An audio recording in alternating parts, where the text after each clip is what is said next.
नमस्कार दर्शकों, बहुत बहुत स्वागत है आप सभी का हमारे विशेष कार्यक्रम दिशाधाम में। मैं हूं आपके साथ निशा। दर्शकों, दिशाधाम एकमात्र ऐसा कार्यक्रम है जिसके साथ अगर आप जुड़ते हैं तो आप अपने जीवन में अपने कदमों को अध्यात्म की ओर बढ़ा सकते हैं। अध्यात्म की ओर बढ़ने के साथ साथ आप अपने जीवन में बदलाव भी पा सकते हैं।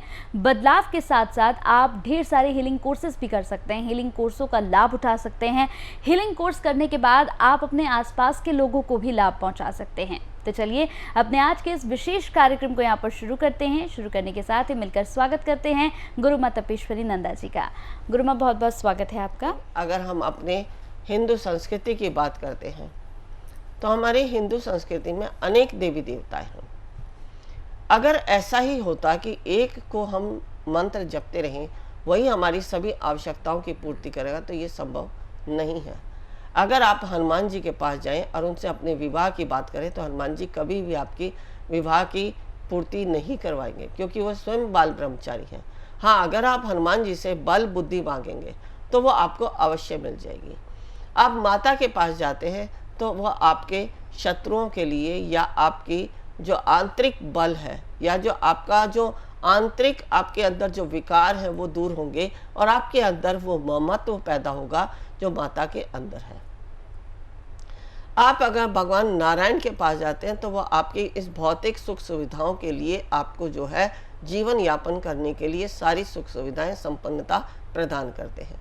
तो ऐसे हमारे जो है जितने भी देवी देवता हैं सबका अपना अपना कार्य क्षेत्र है।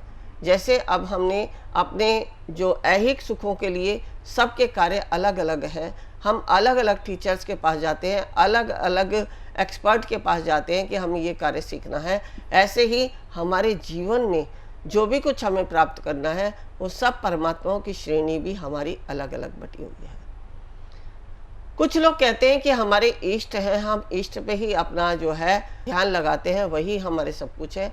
लेकिन ठीक है, आपके इष्ट हैं, बहुत अच्छी बात है, उनके ऊपर एकाग्र होना ये होना चाहिए। लेकिन वही इष्ट पर एकाग्रता आपको आपकी आवश्यकता के अनुसार दूसरे लोगों तक पहुंचने के लिए आपको गाइड करती है। और आप जो आपकी आवश्यकता को पूरा कर दे वही आपका इष्ट है। ये मेरा स्वयं का मानना है और बहुत सारे लोगों की अनुभूति भी है। क्योंकि हम देखते हैं कोई केदारनाथ जाता है, कोई बद्रीनाथ जाता है, कोई हरिद्वार जाता है, कोई ऋषिकेश जाता है। तो ये सारे क्यों हैं? अगर सबको एक ही के पास जाना होता तो गुरु मंत्र लेने के उपरांत भी सब इतने देवी देवताओं के पास क्यों जाते हैं? तो ये जो हमें गुरु मंत्र मिला ये हमें स्थिर करने के लिए, एकाग्र करने के लिए, भक्ति रस जागृत करने के लिए, ताकि हम परमात्मा के प्रति प्रीति जागृत कर सके। अब इसके बाद आता है सदगुरु। सदगुरु जो सत्य मार्गी होता है, जो आपके छोटे से छोटे और बड़े से बड़े जीवन के रहस्यों को जानता है, जो आपकी आवश्यकता के अनुसार आपको मार्ग दिखाता है, जो आपको आत्म साक्षात्कार कराने का मार्ग बतलाता है, जो आपके जो परमात्मा का रास्ता है उसके अनुसार जो जो मार्गों पे आपको चलना है, चाहे वह प्राणायाम है, ध्यान है, धारणा है, नियम है, उन सब पे चलाने का मार्ग आपको बताता है। लेकिन सतगुरु ने आपको एक मंत्र दे दिया और उसी के अनुसार आप चलते जा रहे हैं तो वहाँ आप सिर्फ एकाग्रता की तरफ जाएंगे। लेकिन सत्य मार्गी ने आपको योग, प्राणायाम, नियम, धारणा ये सब कुछ सिखाया, तो उनके द्वारा आपने जीवन में बहुत कुछ अचीव किया। अभी मेरे पास एक महिला आई थी, उन्होंने कहा कि मैं जो है बहुत ज़्यादा पूजा पाठ भी करती हूँ, गुरु से मंत्र भी लिया हुआ है और जो है सभी मंदिरों में भी जाती हूँ, भगवान शिव पर जल भी चढ़ाती हूँ, लेकिन मुझे वो प्राप्ति नहीं हो रही जो मैं पाना चाहती हूँ। होगी कहाँ से? क्योंकि तुमने अभी जाना ही नहीं है कि सत्य क्या है। उस सत्य को जानने के लिए ये जो आप पूजा पाठ, मंदिर इत्यादि करते हैं ये आपके कर्म कांड है। हाँ, ये भी आपके निरर्थक नहीं जाते हैं, इनसे भी आपके कर्म कटते हैं, ये एक उपाय के रूप में है। लेकिन आपको अगर आंतरिक शांति चाहिए तो वो सदगुरु के द्वारा प्राप्त होती है, क्योंकि सदगुरु आपको मार्ग पर चलने के लिए सारे नियम बताता है। अगर आपने जो है एक मंत्र भी जपा, मैंने उनसे पूछा कि आपको क्या मंत्र मिला है, तो उन्होंने यही बताया कि हमें तो सिर्फ यही दिया है कि सोहम जप लो। अब सोहम जप लो बोल दिया, लेकिन सोहम का तरीका नहीं बताया। तो सोहम कहाँ से लाभ करेगा।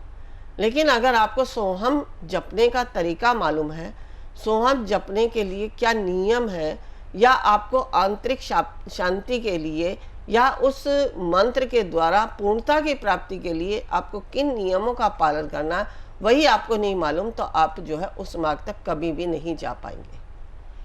तो जो भी कोई गुरु अगर आपको सही तरीके से, जैसे आपको मंत्र दिया, उससे पहले आपको सारी विधियां बताई कि सोहम को कैसे जपना है, फिर जो है आपको रेचक, कुंभक और ये पूरक, ये जो आपको करने हैं ये कैसे करने हैं, ओम का जप कैसे करना है, आसन कैसा होना चाहिए, माला कितनी जपनी है, उसके बाद आपको क्या करना है, ये सारे नियम अगर आपको बताए हैं, तभी आपको जो है वो पूर्णता की प्राप्ति होगी, जो एक गुरु मंत्र या दीक्षा लेने से प्राप्त होती है। अन्यथा कभी भी नहीं होगी। आप गुरु मंत्र जपते रहेंगे, जीवन भर चलते रहेंगे। हाँ, एक ये होता है कि आपने बस उस मंत्र को गुप्त रखने का एक तरीका जरूर सीख लिया, इसके अलावा कुछ नहीं। फिर भी मैंने ये देखा कि बस मंत्र को तो गुप्त रख लेते और बातों को गुप्त ही नहीं रख पाते, तो फिर फायदा क्या। लेकिन अगर आप सदगुरु के मार्ग पर चलते हैं तो आपको त्याग की भावना, प्रेम की भावना, करुणा की भावना, क्षमा की भावना, ये सारी भावनाएं अपने आप ही जागृत होती चली जाती हैं। आपका मन जो है, इंद्रियां सब आपके वश में होती हैं, वो आपको कभी विचलित नहीं करती। इसलिए हमेशा जब भी आप दीक्षा लें, सदगुरु से लें, जो कि ब्रह्म ज्ञानी हो, जो कि सत्य मार्ग, आनंद मार्ग और कर्म कांड तीनों का ज्ञाता हो। जो तीनों का ज्ञाता होता है वही आपको सही मार्ग तक पहुंचा पाएगा, तभी आप जीवन में पूर्णता को प्राप्त करेंगे। आपका जीवन कभी भी एक तरीके से नहीं चलता। आपके जीवन में उतार चढ़ाव, बदलाव आते ही रहते हैं। यदि उनके अनुसार सदगुरु आपको मार्ग बताता रहेगा तो आपका जीवन जो है सुचारू रूप से चलता रहेगा। तो इसलिए गुरु मंत्र से हमें लाभ क्यों नहीं होता, और गुरु मंत्र हमें कहाँ से लेना चाहिए, कैसा लेना चाहिए, गुरु कैसा होना चाहिए, ये सारा ज्ञान आपको होगा, तभी आप पूर्णता की प्राप्ति कर पाएंगे। तो दर्शकों, आपने जाना कि गुरु आपके लिए कितने ज़्यादा ज़रूरी हैं, यानी कितने ज़्यादा आवश्यक हैं, और साथ ही साथ ये भी जाना कि गुरु कितने प्रकार के होते हैं, गुरु आपको क्या कुछ लाभ देते हैं, किस तरह से क्या कुछ प्राप्त आप कर सकते हैं उनसे।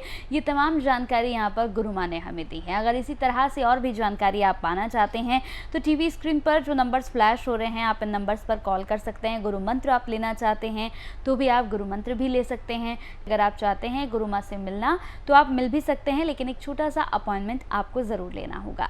तो चलिए, अब वक्त हो चला है आपको विदा कहने का, लेकिन दर्शकों, हमारा पूरा यही प्रयास रहता है कि जितना समय हमें मिल पाता है उस पूरे समय में तमाम ज्ञान की बातें हम गुरु माँ के माध्यम से आप तक पहुँचा सकें। तो चलिए, अब आपको विदा कहते हैं। बहुत बहुत धन्यवाद गुरु माँ आपका, आप जुड़ी, आपने बेहद अच्छी बातें की, बहुत बहुत शुक्रिया आपका। नमस्कार। ऋषिकेश में जो हम शिविर कराने जा रहे हैं, हमारा उद्देश्य कुंडलिनी जागरण।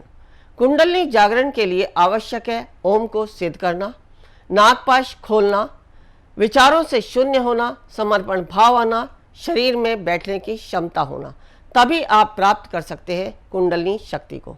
यदि आप भी चाहते हैं कुंडलिनी शक्ति को पाना तो अवश्य आए हमारे इस शिविर में। गुरु माँ तपेश्वरी जी बढ़ाए एक कदम अध्यात्म की ओर और पाएं स्वस्थ शरीर, संपन्नता व एकाग्रता। गुरु माँ के द्वारा 108 प्रकार की दीक्षाएं प्रदान की जाती हैं, जिन्हें लेकर आप अपने जीवन को सुखों से भर सकते हैं। आप गुरु माँ से ध्यान व उपचार पद्धतियां सीख सकते हैं, जैसे मुद्रा विज्ञान, साधना से सिद्धियों की ओर, तत्व ज्ञान, लामा फेरा, तनाव, डिप्रेशन, पागलपन, नजर दोष, टोने टोटके में अत्यंत प्रभावी, योग माया, रोगी को रोग मुक्त करना, हुंकार विद हलीम बौद्धिक, विकास एवं लक्ष्य प्राप्ति हेतु, टिंटी सर्कल, एकाग्रता बढ़ाने के लिए। हमारा पता है Disha Dham near Adarsh Nagar metro station, gate number 2, Delhi 110033। Phone number 8287 676694, 9643 297059।